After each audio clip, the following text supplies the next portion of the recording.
बिस्मिल्लाहिर्रहमानिर्रहीम। अस्सलामुअलैकुम। मैं हूं उमर इनाम। IMF का दिया गया बजट मिफ्ता इस्माइल ने पेश कर दिया है। इस बजट पर माशी माहिरीन की क्या राय है, 10 माहिरीन की राय आपके सामने रखते हैं जो मईशत पे बात करते हैं या ऐसे सहाफ़ी जो मईशत को कवर करते हैं, उन सब की गुफ्तगू आप सबके सामने रखते हैं। सबसे पहले अगर हम बात करें आरिफ हबीब साहब की, जो मारूफ पाकिस्तान में ताजर हैं, बड़े ताजर हैं, मईशत पर काफ़ी ग्रिप रखते हैं और मईशत पर बात करते नज़र आते हैं। वो ये कहते हैं कि ये बजट IMF की शराइत पूरी करने के लिए था। आरिफ हबीब साहब ने वन लाइनर दिया है जो मुख्तलिफ़ अखबारात जिसको कवर कर रहे हैं, और वो ये कहते हैं कि ये बजट में सिर्फ IMF की शराइत को पूरा किया गया है। ये तो जनाब राय है आरिफ हबीब साहब की। इसके अलावा सदर अंजुमन ताजरान पाकिस्तान अजमल बलोच साहब, उन्होंने भी वन लाइनर दिया है और वो बड़ा आप सुने तो यानी ये सब की राय तकरीबन यही है। IMF के हवाले से कमो बेश थोड़ा बहुत ऊपर नीचे बोलते हैं। उन्होंने ये कहा है अजमल बलोच साहब ने कि बजट ने कौम को अजाब में डाल दिया है। सदर अंजुमन ताजरान पाकिस्तान मरकज़ी सदर हैं मरकज़ी तंजीम के, और अजमल बलोच साहब कहते हैं कि बजट ने कौम को अजाब में डाल दिया है। इसके अलावा शब्बर जैदी साहब, इमरान खान साहब उनको बतौर चेयरमैन FBR लाए थे और उस वक्त उन्होंने कहा था कि मैं प्रेशर बर्दाश्त नहीं कर सका। अब जाके कौम को और हम सबको मालूम हो गया कि प्रेशर असल में आता कहाँ है, मईशत के हवाले से। तो शायद उस वक्त वो प्रेशर बर्दाश्त नहीं कर सके थे। अब शब्बर जैदी साहब कहते हैं कि इस बजट में कोई नई चीज़ नहीं है, सारी पॉलिसीज़ पिछली हुकूमतों की हैं, सिर्फ टैक्सेस बढ़ाए गए हैं। यानी जहाँ जहाँ IMF ने कहा कि आप इसकी मिकदार बढ़ा दें, इसका स्लेब छोटा कर दें, इसका बड़ा कर दें और इस तरीके से आप ज़्यादा टैक्स कलेक्ट कर सकते हैं, तो सिर्फ टैक्सेस बढ़ाए गए हैं और कोई चीज़ नहीं बढ़ाई गई। शब्बर जैदी साहब ने ये कहा कि बोल TV पे वो गुफ्तगू कर रहे थे। उन्होंने कहा कि अगर यही कुछ करना था और अगर ये टैक्सेस की मिकदार जो बढ़ाई गई है इसको कम कर दें, तो फिर लगता यही है कि हुकूमत ये मान चुकी है कि इमरान खान ठीक था। ये कहते हैं शब्बर जैदी साहब इस बजट के ऊपर। और इसके अलावा इशफाक तोला साहब, उन्होंने बात की और वो ये कहते हैं कि टारगेट्स जितने रखे गए हैं टैक्स कलेक्शन के, जो तरक्की के और जिस तरीके के तमाम माशी जो हमारे सेक्टर्स होते हैं उसके अंदर जो टारगेट्स रखे गए हैं वो अचीव होते नज़र नहीं आते, इशफाक तोला साहब ने कहा। इसके अलावा डॉक्टर वक़ार मसूद उस्तादों के उस्ताद हैं पाकिस्तान में, ज़्यादातर जो माशी माहिरीन हैं उन्होंने इनसे ही मईशत सीखी है, डॉक्टर वक़ार मसूद साहब से।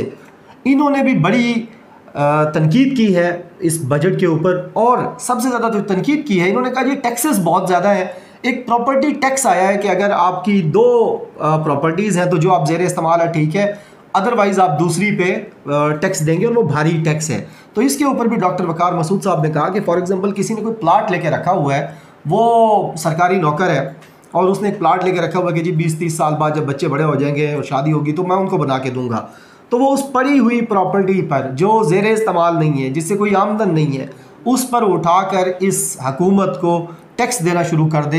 ये कहाँ का इंसाफ है? ये डॉक्टर वक़ार मसूद साहब ने गुफ्तगू की और उन्होंने भी ये कहा कि इसमें सबसे ज़्यादा बस टैक्स ही बढ़ाए गए हैं और टैक्स ही टैक्स नज़र आते हैं। ख़ावर घुमन साहब, जो दुनिया न्यूज़ के ब्यूरो चीफ थे इस्लामाबाद के, मईशत पर रिपोर्टिंग भी करते रहे हैं, अभी भी करते हैं और मईशत पर बड़ी अच्छी गुफ्तगू करते हैं, मुदल्लिल गुफ्तगू करते हैं। उन्होंने जो अब ARY न्यूज़ ज्वाइन किया है वो ये कहते हैं कि मुझे ऐसा क्यों लग रहा है कि कुछ अरसे बाद नून लीग ये कहना शुरू कर देगी कि ये तो उनका बजट ही नहीं है, ये बजट जरदारी साहब ने उनको लिखा लिखाया दिया और मिफ्ता साहब ने इसको पार्लिमान में पेश कर दिया। ये कहते हैं ख़ावर घुमन साहब कि नून लीग अन करीब इस बजट से मुनकिर हो जाएगी और कहेगी कि यह बजट हमारा था ही नहीं। अब ज़ाहिर है ये तो नहीं कहेगी कि IMF ने हमें कहा था या IMF का पेश करदा ये बजट था, तो उसका वो नज़ला जो है वो जरदारी साहब पे और मज़ीद लोगों पे गिराते हुए ये लोग नज़र आएंगे। एक और हमारे डॉक्टर साहब हैं, मईशत पे बड़ी ज़बरदस्त गुफ्तगू करते हैं, डॉक्टर मोहित पीरज़ादा। वो ये कहते हैं कि इस बजट में सबसे बड़ा सवाल ये पैदा हो गया है कि अगर अमेरिका, बरतानिया, हिंदुस्तान, इसराइल के नखरे उठा के और सफ़ीरों के मुंह में केक डालकर यही कुछ करना था तो इमरान खान को हटाया क्यों था? यानी अगर आपने भी खुशामद से और इन चीज़ों से करना था, परफॉर्मेंस कोई नहीं थी, कोई तैयारी नहीं थी, कोई आपकी कैपेसिटी और कैपेबिलिटी नहीं थी आपकी टीम की, तो फिर आपने ये क्यों किया कि एक चलती हुई मईशत को ख़त्म किया और अब आप मलका बरतानिया की बर्थडे के ऊपर शहबाज शरीफ की वो तस्वीर आपने देखी होगी जिसमें वो केक खिला रहे हैं पाकिस्तान में बरतानवी हाई कमिश्नर को, तो इसके ऊपर उन्होंने बड़ी तनकीद की। इसके अलावा अगर हम बात करें लाहौर चैम्बर के साबिक सदर मियां मोहम्मद अली का, वो ये कहते हैं कि फ़िलहाल तो यही कह सकते हैं कि इस बजट में नो रिलीफ नो तकलीफ़ सूरत हाल है, ताहम बजट दस्तावेज़ात जब सामने आएंगे, बजट डॉक्यूमेंट सामने आएंगे सारे, तो फिर हक़ाइक़ पर मज़ीद बात की जा सकेगी। कामरान ख़ान साहब जो मईशत पर ख़ुद बड़ी अच्छी गुफ्तगू करते हैं, प्रोग्राम करते हैं, उनकी ग्रिप है, दुनिया न्यूज़ के सीनियर एंकर हैं, वो ये कहते हैं कि पाकिस्तान टैक्स चोरों टैक्स ना दहिंदा लोगों के लिए जन्नत रहे। आज के बजट में पूरा एहतमाम किया गया है कि पाकिस्तान टैक्स चोरों और टैक्स ना देने वालों के लिए जन्नत रहे और ईमानदार टैक्स दहिंदा तबकात का कीमा निकाल दिया गया है। लगता है कि पाकिस्तान में ईमानदार साहिब सरवत होना एक जुर्म होगा और ऐसे तमाम अशख़ास को इजाफ़ी और नए टैक्सेस की जंजीरों से जकड़ दिया जाएगा। ये कहा है कामरान ख़ान साहब ने कि जो टैक्स नहीं देते और जो टैक्स चोरी करते हैं पाकिस्तान में, ये पाकिस्तान उन लोगों की जन्नत नज़र आता है और लग ऐसा रहा है कि पाकिस्तान में अगर आप टैक्स भी दे रहे हैं और आप अमीर हैं तो ये शायद आपका बहुत बड़ा जुर्म है। और कामरान ख़ान साहब कहते हैं कि पूरा जो नेशन है, पूरे मुल्क को नए टैक्सेस की जंजीरों से जकड़ दिया गया है। इसके अलावा हसन अस्करी साहब हैं, वो भी मईशत के ऊपर बड़ी खुलकर बड़ी ज़बरदस्त गुफ्तगू करते हैं। वो ये कहते हैं कि जनाब ये बजट IMF को मुतमईन करने के लिए है, आम आदमी के लिए नहीं है। यानी वो बात जो आरिफ हबीब साहब ने शुरू में कही थी कि ये बजट IMF की शराइत को पूरा करने के लिए लाया गया है, वही बात हसन अस्करी साहब कह रहे हैं कि ये बजट IMF को मुतमईन करने के लिए है, आम आदमी के लिए नहीं है। अब सवाल यहाँ ये पैदा होता है जो मोहम्मद मालिक साहब जो वो भी मईशत पे बात करते हैं, उन्होंने कहा जी 4 सवाल थे बड़े इस बजट में और आप किसी भी पाकिस्तानी शहरी को बिठाकर, कोई माहिरीन की ज़रूरत नहीं है, आप किसी भी पाकिस्तानी को बिठाएं जो पढ़ा लिखा हो, ख़वानदा पाकिस्तानी को बिठाएं और उससे पूछें कि क्या ये जो बजट दिया गया है, बजट की तजावीज़ दी गई हैं, इसमें ये 4 सवाल जो कौम के थे इनका जवाब है। वो ये कहते हैं और उनके जो पैनलिस्ट थे उन्होंने भी कहा कि इन 4 सवालों का कैटेगोरिकली लाउड एंड क्लियर जवाब नहीं आया।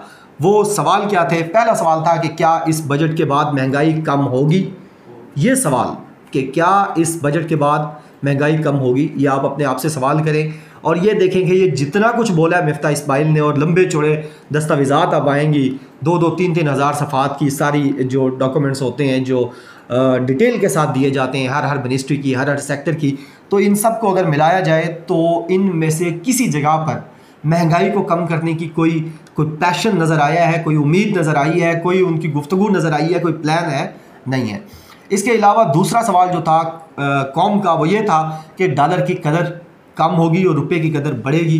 डॉलर जो मुसलसल ऊपर जा रहा है, रुपया मुसलसल नीचे आ रहा है, क्या इसकी कदर जो रुपये की कदर है ये बढ़ेगी और डॉलर नीचे आएगा? ये सवाल था। लेकिन ये जितना कुछ इसमें बात की गई है, इस पूरे बजट में जो टैक्सेस लगाए गए हैं, इसमें कहाँ से नज़र आता है कि डॉलर्स बहुत ज़्यादा कलेक्ट किए जाएंगे और जो आपकी एक्सपोर्ट्स बढ़ाई जाएंगी और उस हवाले से आपकी ये डॉलर की कदर पाकिस्तान में कम होगी।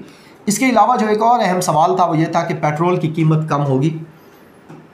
इसका जवाब तो मिल गया है इस बजट में कि नहीं, कम नहीं होगी, ज़्यादा होगी। कम अज़ कम जो इस वक्त Miftah Ismail facts and figures बता रहे हैं उसके मुताबिक, फैक्ट्स तो नहीं है शायद, फिगर्स ही हैं, वो ये है कि पेट्रोल की कीमत 300 रुपये तक जाने के लिए ये लोग तैयार बैठे हैं कि ये लेवी बढ़ा रहे हैं उसके ऊपर और कह रहे हैं कि 1 जुलाई से बढ़ाएंगे, पहले इसको 30 रुपये लेके जाएंगे, फिर 30 रुपये मज़ीद बढ़ाएंगे और फिर 30 रुपये करके इसको ये कहते हैं कि जी हम इसके ऊपर तमाम सब्सिडीज़ ख़त्म करेंगे और टैक्स लगाकर यहाँ से रेवेन्यू जमा करेंगे। और IMF ने जो हमें कहा है कि आपका इतना रेवेन्यू होना चाहिए, तो उसमें से हम पेट्रोल टैक्स कलेक्शन करके वो रेवेन्यू मीट करेंगे। तो वो तो 210 रुपये में या 250 या 270 रुपये में नहीं हो सकता। जो इनकी नीयत है और जो मिफ्ता इस्माइल ने अपने मुंह से कहा है उसके मुताबिक 300 रुपये तक पेट्रोल जाएगा। इसका तो खैर जवाब मिल गया है। चौथा सवाल जो कौम पूछ रही थी वो ये था कि खाने पीने की चीज़ें सस्ती होंगी। इस सवाल का जवाब आपको भी मालूम है, मुझे भी मालूम है कि रोटी इस वक्त 15 रुपए की मिल रही है और ये अनकरीब 15 तारीख तक 20 रुपए की हो जाएगी। सबसे ज़्यादा जो पाकिस्तान में खाई जाती है वो रोटी है, और ख़ुराक में सबसे बुनियादी अंसर पाकिस्तानियों का वो ये रोटी है। गरीब भी लेता है, अमीर भी लेता है, सब के लिए मुश्किल हो जाएगा। अमीर तो शायद अफोर्ड कर सकता है, ज़्यादा भी करता रहेगा अफोर्ड, लेकिन वो गरीब, हमारा मुतवस्सित तबका और हमारा गरीब तरीन तबका जो सिर्फ तंदूर से जाके रोटियां ख़रीदता है, उसके लिए कितनी मुश्किल होगी, इसका जवाब भी इस बजट में तो खैर मिल गया है कि रोटी मज़ीद महंगी होने लगी है। तो ये ओवरऑल जो राय है, इसको अगर सम अप किया जाए, वन लाइनर दिया जाए, तो सारे माहिरीन ये कह रहे हैं कि ये बजट पाकिस्तानियों के लिए नहीं था, ये बजट पाकिस्तानियों की तरफ से नहीं था, ये IMF के लिए था और IMF की तरफ से था। उम्मीद है आपको आज की वीडियो पसंद आई होगी। अपना बहुत ज़्यादा ख्याल रखिएगा। बहुत शुक्रिया। अल्लाह हाफ़िज़। पाकिस्तान जिंदाबाद।